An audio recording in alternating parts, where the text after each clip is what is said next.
We kick things off by looking ahead to the big game, of course, tomorrow in the Premier League, and what a match it should be. Arsenal taking on Aston Villa in the top of the table clash. Here's Mikel Arteta talking about their opponents tomorrow. Well, they made it to be there. Look what they are doing and how consistent they've been. What Unai has done with the club. So I think they fully deserve that credit because they are doing it on the pitch, where it is where you have to show your level. That's why we want that every opponent that comes here suffers and we are as dominant as we were today again for the majority of the game. And against Villa we have a really tough match. We know their level, what they are doing, but beautiful game as well to prepare and play. As promised, then, Mario is with us. Mario, big boy time for Arsenal, isn't it? You get a result against Aston Villa. All those doubters are certainly silenced, aren't they, for a bit? No, definitely, because I think it's what you said. It's a big game for them. Like if you want to be champion, this is the time when you make the difference and silence a lot of people that have doubt in you, and especially because this is the time when normally you get to see Arsenal maybe drops away a little bit, but you're facing a team that has been winning, 12 games in a bounce, so it's going to be a really interesting game. Can't wait for this, Stevie. Yeah, it should be a great game. For me, it's all about Arsenal, to be honest with you. Yeah. Because, I mean, even the game they played, 2-3 weeks ago, I thought Arsenal were the better side. But the thing we've been complaining about them, certainly recently, is not killing games off and not taking advantage of all the situations they've created. And so again, yes, you could say, well, they might do the same tomorrow. But I think the key for me is they've got Saliba and Gabriel back as the centre-back pairship. The first game, Aston Villa had plenty of chances. I don't think that happens with Gabriel and Saliba there. And so that means that it really is, can Arsenal take advantage of the chances that they will create? And I think they will. I think the fact that Villa came back so well against Chelsea has hidden over the first hour, because the first hour they were terrible. Yeah. They got mauled, and unfortunately Chelsea couldn't take advantage. So really, to me, it's about Arsenal taking advantage of the possession that they will have, because they'll have more than Villa. That's the key for me. Looking at it from a Villa perspective, Mario, do they go in not with nothing to lose, but obviously they're not under the same pressure as Arsenal? No, they definitely don't have the same pressure. But when they went to the bridge, right, I thought Emery had a tactical setup. They didn't maybe start it well, because people will say like, oh, it didn't start it well. But I felt like he was clever. He put some speed in the team, hoping to play on the counter-attack the first half. They didn't turn up here, like Stevie said. No, they didn't. It didn't work out well for them. But then the second half, when they kind of like gave Chelsea a kind of feeling like we are there. And then they put Watkins in. Oh, when Watkins came in for Buendia, he just kept on asking the ball in the channel. And you see that Chelsea still struggles with that. And that made it dangerous. So coming to Arsenal, when you look at Arsenal, yeah, the two defenders are back, but they're not back to their best rhythm. So it's going to be an interesting task to see them face, Watkins, because this kid is like now in full of confidence. And Rodgers at the moment, that's the joy to watch. It must be fun from a Villa perspective, playing out what it has over the last couple of months. Yeah. There is nothing better than having a tough game and then you pull it out right at the end. And that's basically what Villa have been doing. And so when you do that, you leave the field, you are absolutely flying. Because all other sins are forgiven, as you're saying, the first hour of the Chelsea game. Yeah, absolutely. And the only person that needs to look at that more than anybody is the manager. Because the players understand that they got pummeled. But they don't care, because they know that they came back, and that's the most important thing inside them, that they feel. So yeah, Unai Emery has to get it right from the start. He has to get it right from the start. He cannot afford to let Arsenal get the momentum early on in the game and get ahead, because Arsenal are different. When it comes to defending, Arsenal are different. And yes, I agree with Mario that maybe Saliba and Gabriel are not back to what we saw the first few weeks of the season. But I tell you what, just the fact that they're there. Right. If I'm playing in front of them and I look behind and I see the two of them there, that makes me feel really comfortable. What about the other end? Well, the other end... Is there an argument to say you start Jesus? I don't think so. This is yes, a big game. I think Gyökeres, we heard Arteta talking, 10 days ago, about how he didn't start well, but then he came good, but then he got injured. And so Gyökeres is only a couple of games back from being injured. Right. And I think 100% he will start up front and it will not be Jesus. Mario, as a defender, who would you prefer to be up against? Someone like Gyökeres, who you can kind of know where he is and monitor, or someone like a Havertz or Jesus, who don't quite have those same sort of instincts as a centre-forward, but positionally they're different? Yes, but I think still Gyökeres, when we don't see it, because I'm sure a lot of people will say like, okay, you want to see the goals, but it's still a handful to play against because he doesn't stop running. So you can play against the other ones and they may be, lower sense of gravity like Jesus trickery and Havertz more has to have it from his intelligence. But when it comes to a battle, I think Gyökeres is still the main guy to battle with you. And I think at the moment I would play him. Why? Because I think at the speed-wise, the fitness-wise, for this game, I think he has to be ready for that. The only thing what I think the difference with him is sometimes he needs to gamble more. Because if you don't gamble at all as a striker, you don't make it hard for the defenders. If you always wait for the perfect ball, it's not happening. Go for the ugly ones because that is only going to make him score goals that people are waiting for. Is a draw a disaster? Ooh. So if Arsenal, I don't think a draw is a tomorrow and disaster. City beat Sunderland on New Year's Day, then City are top. I don't think a draw is a disaster. What I would say is, though, is that all of the questions that are starting to appear that we're asking about Arsenal will just be more questions. Yeah. As opposed to, you're talking about City. City are answering all the questions right now, regardless of which way you want to go at them, whether it's defensively, scoring goals, who else is going to score goals? Well, they've answered that. So, yeah, I don't think a draw is a disaster for Arsenal. Certainly not a disaster for Villa, but for Arsenal, it's not a disaster. But I think it just knocks another little tiny chip away at what we all thought should have been a really dominant season for them. Stevie, it's some pressure, though. Stevie, it's some pressure if they draw. If Arsenal draws, Stevie, you know that City is smelling some blood there. Come on. It's not a disaster. You can't. We're talking about a top of the table clash, right? Yes. So it can't be a disaster in the top of the table clash where you draw. I mean, you can't turn around and say, "Oh, that's a disaster. That's it.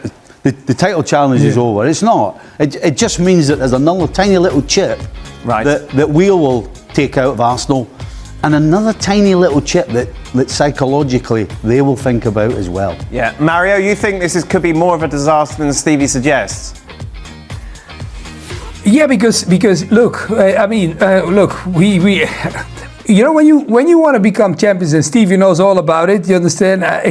Me as well, when I was back home, the one that's going after you, then you want to be in control all the time.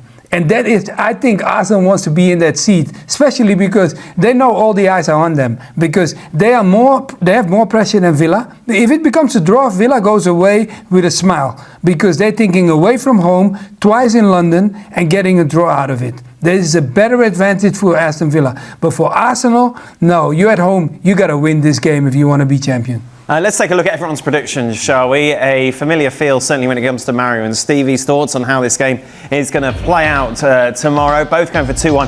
I reckon it's going to be 1-1. I can see Arsenal 1-0 up early, controlling the game, final third, missing chances, Villa score late on, and then we all sit here going, oh, it's happening again to Arsenal. Arsenal's bottling. Yeah, exactly. But you think I'm wrong. Stevie? I do. I just... As I said, it's great when you're Villa and you've come back so many times, but you can't keep relying on that, and you certainly can't keep relying on it when you're going to the team at the top of the table, who are everybody's favourites to win the title. Yeah. You can't rely on coming back. Is this going to be an open, entertaining, end-to-end game? We're not normally used to that with Arsenal in big matches because Arteta plays it tight. It's not going to be a Man City Liverpool of 4 or 5 years ago. Okay. It's not going to be that. It's going to be Aston Villa drawing a line in the sand, depending how deep, depending how high they want to make it, and Arsenal are going to have possession of the ball. And then when they turn the ball over, Villa are going to get after them. Right. I think the problem with Villa have is they're away from home, and when Villa were at home, a lot of the problems Villa caused themselves by trying to play out from the back and giving the ball away. Okay. So if they're doing that at home, what they're going to be like, they're going to be more nervous away from home. I'm sorry, I just see an Arsenal win.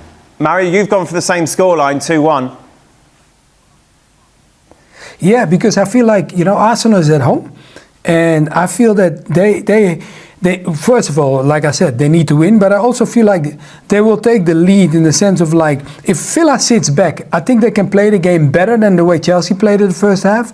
But if Villa, you understand, has a better answer than what they had at Chelsea, because I don't think the first half they had a great answer. The second half, yeah, of course. But the first half, they didn't really have a good answer because their counter-attack didn't work. And that's why if they play Arsenal and they want to hit them on the break and Arsenal sits well defensively, it will be fine.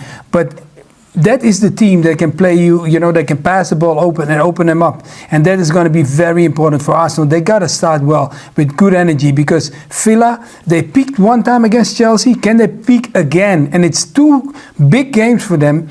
And most of the time when I watch the Premier League, the big the teams that have to win, they struggle with peaking twice. To get into the Champions League.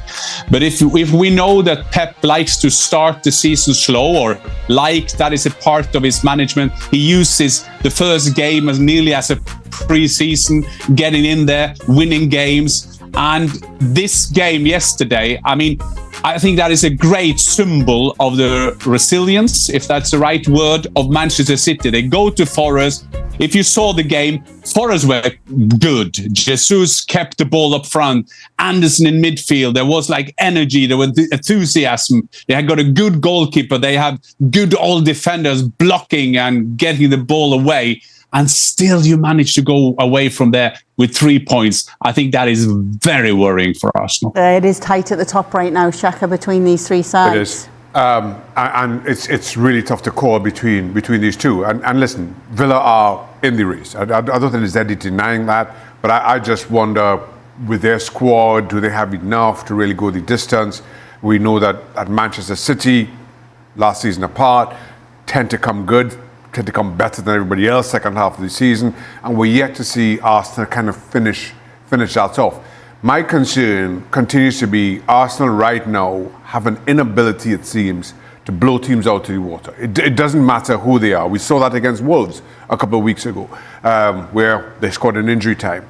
And you just wonder if that comes back to haunt them, that keeping teams in matches comes back to haunt them.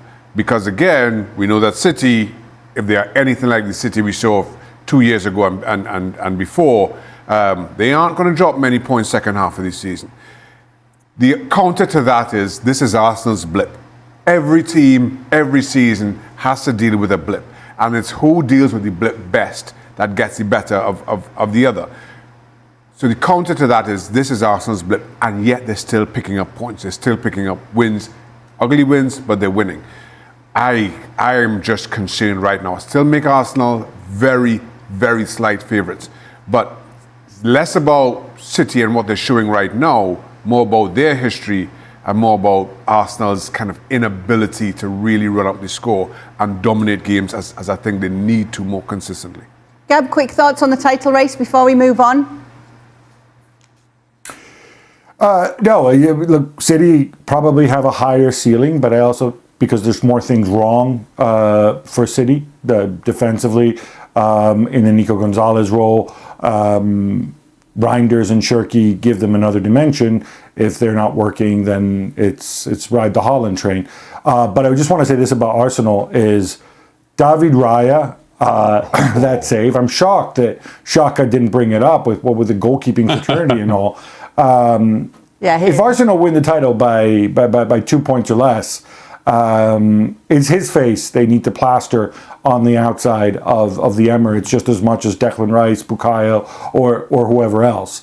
Because not only did that, save them 2 points, just think of the psychological knock-on. You're in the blip. Brighton play badly, you have chances, you're wasteful, takes you ages to take the lead, they pull one back, and then they get to 2-2, and then you can have a real knock-on effect. Instead, Raya, with one fell swoop, he wiped all of that away. I think he's been absolutely massive this season. Even though they took the lead in the 37th minute, it was a lead that they blew. You take a look at this, the most points dropped from winning positions this season. Chelsea with 13, and 11 of those are from Premier League matches at home. Well, Enzo Maresca was asked about it after the game. Chelsea have a bit of a stat where they've given away a lot of leads, especially at Stamford Bridge. You've gone ahead and then maybe the team's equalised or bust, you're a winner. What do you put that down to? It's something to do with the mentality thing, not killing off the game like you did today, or what do you put that down to? For sure, we have to be clinical because, again, as I said, by the time they scored the goal, I think we should have scored 2-3 goals, and the game is different. But also, it's probably how we can improve after we concede a goal to manage the game a little bit better, probably in terms of game after game experience, these kind of things. What do you think is the lesson for you guys from this game? It's in this moment it's difficult to analyze because we need to understand again why when we concede a goal we struggle to manage a little bit the game in a better way. Again, we can be it can be the experience, or can be that we need to analyze and we need to understand that. Okay, so let's start with the season ticket holder at Chelsea, Gab Marcotti, who's also Italian, so he makes perfect sense to go to first. What's wrong here, Gab? Do you want me to translate from sort of what Enzo said and what Enzo meant? Yes. When he says they need to be more clinical, he's talking about his finishing. I think there's no question here they have an issue at center forward, and we can keep dancing around it. I think João Pedro's a phenomenal player. I don't know that he's your week in, week out center forward. Delap has given you very little since coming in. Mark Guiu, the less said the better. The guy's only 19. Garnacho's a guy who snaffles chances left, right, and center. And there's only so long that you can do that. Throw in the fact that I think this midfield, when it's Caicedo plus Enzo, they struggle. They're just a much better team when there's three midfielders in there, whether it's Caicedo with James and Enzo further up the pitch. But of course, it's difficult to drop Enzo. And then on top of that, I think the center backs, you don't have the individual quality coupled with experience that you want to have. Wesley Fofana is a nice idea when he's fit, and he's been fit a little more, but I think he needs to show you he can stay fit for a whole bunch of games in a row, and then maybe you have a center half. Levi Colwell's out all year, and so Chalobah has to carry the can for the center backs almost on his own, and I think his legs are going to fall off if he continues down this path. So I think it's a whole combination of factors. Look, Maresca knows this is a really young team. They're inexperienced. The players are growing. They're going to improve. They're not all going to improve. Some of these players won't make the grade and they'll be moved out, and other players will be moved in.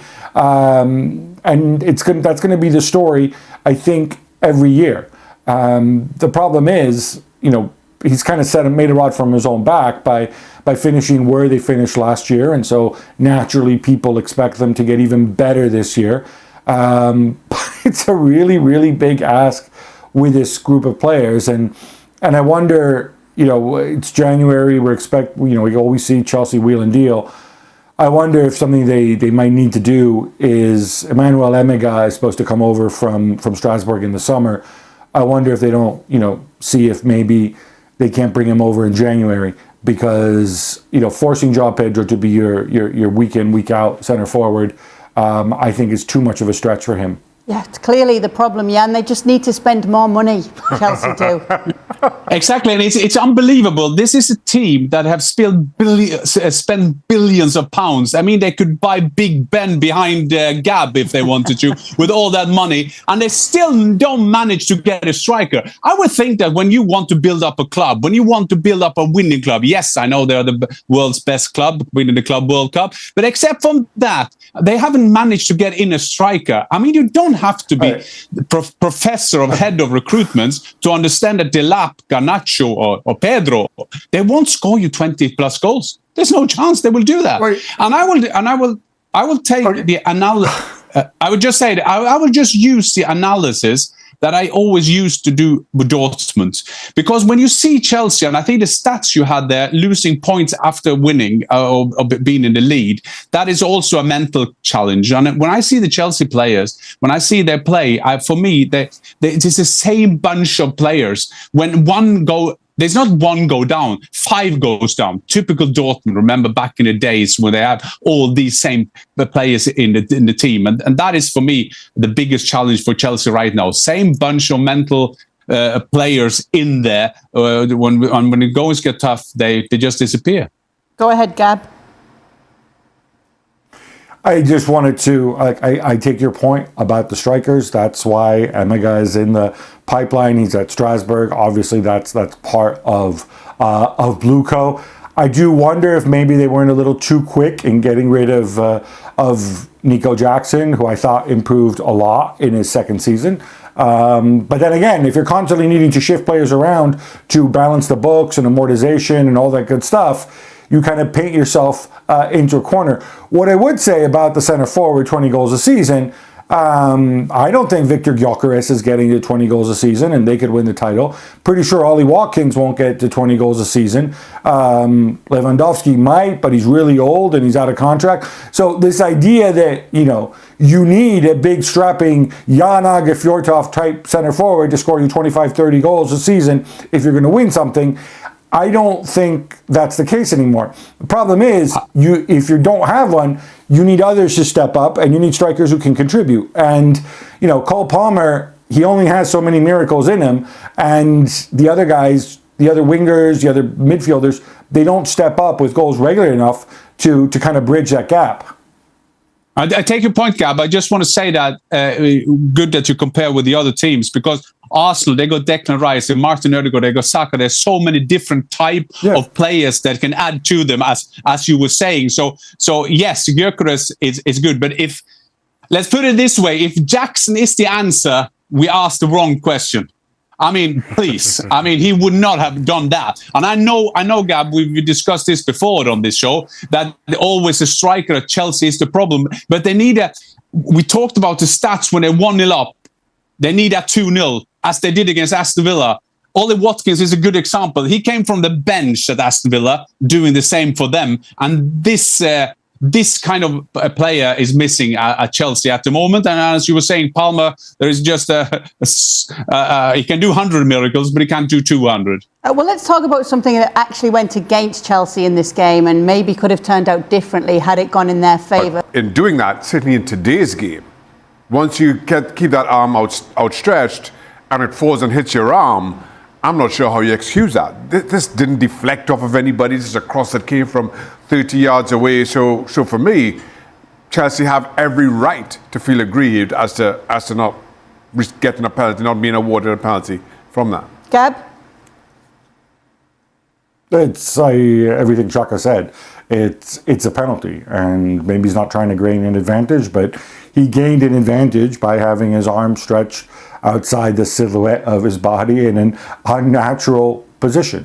He's not jumping or anything like that, so there's no reason for his arm to be there. VAR checked it briefly, Gab, and they were okay with the referee's decision. Sorry, I'm saying Gab again, and I mean Jan. Jan. That's okay, Dan. That's okay, Dan. As Craig in the studio was saying, we so often want to make sense of the handball rule. It's very difficult. But for me, there are two things. It was not only wasn't an advantage for Aston Villa, it was a big advantage because Chelsea would have scored.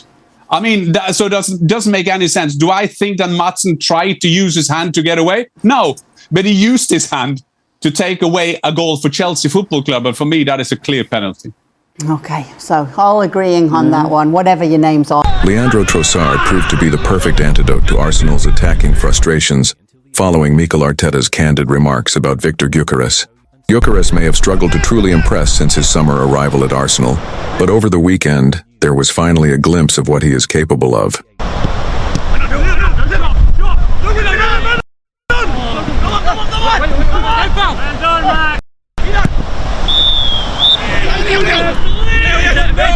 More importantly, Trossard showed exactly why he could be the key to unlocking the Swedish striker's full potential during Arsenal's hard-fought 2-1 victory over Wolves at the Emirates Stadium. The 31-year-old winger injected fresh energy into Mikel Arteta's side on Saturday night and helped breathe new life into the Gunners' attack. Shortly after replacing Gabriel Martinelli in the second half, Arsenal found the breakthrough. While Trossard did not directly contribute to either the opening goal or the dramatic stoppage time winner, his influence on the game was undeniable. Trossard took control of proceedings, dictating the tempo and pulling the strings down the left flank. Time and again, he dismantled Wolves' compact defensive setup, releasing Miles Lewis-Skelly into space, picking out Declan Rice on the edge of the box, and crucially, feeding Gyökeres with intelligent, well-timed passes. Operating as a creative hub, the Belgian showcased his playmaking qualities, delivering sharp, purposeful distribution. His introduction completely shifted the momentum of the match, and for the first time in weeks, Arsenal's $64 million striker briefly looked like a genuine threat. Before Trossard's arrival, Gyökeres endured a frustrating and ineffective outing in attack.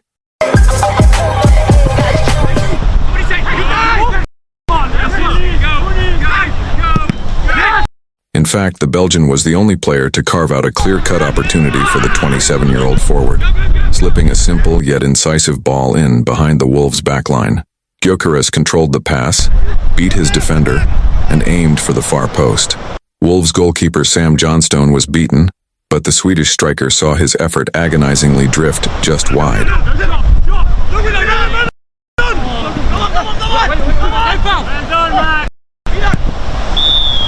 If Arteta truly wants to get the best out of Gyökeres, then granting Trossard a more prominent role in the starting 11th could be the solution. Speaking to TNT Sports after the win, the Arsenal manager openly addressed the challenges facing his marquee signing. "It's a collaboration between the two," Arteta explained.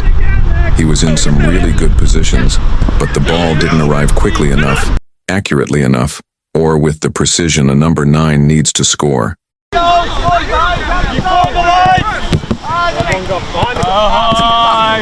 But his commitment and intention were there, and we have to keep pushing. Arteta was equally vocal in defending Gyökeres prior to the match, urging patience with the striker's adaptation to English football. "There was huge expectation because we were signing a proven goal scorer, probably with the best statistics in Europe," Arteta said. "But he's coming into a different league, the most demanding league in the world.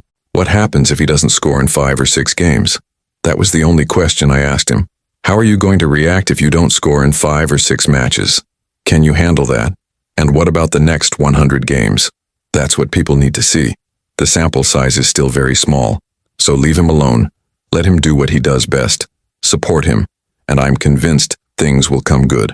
That message from Arteta resonated beyond the Emirates. In the days following the Wolves' victory, the debate around Gyökeres intensified among pundits, supporters, and former players. While some questioned whether Arsenal's record signing is truly suited to the Premier League's pace and physicality, others pointed to the structural issues around him rather than the striker himself. Much of the post-match analysis focused on Arsenal's chance creation and balance in the final third. The Wolves game highlighted a recurring theme this season.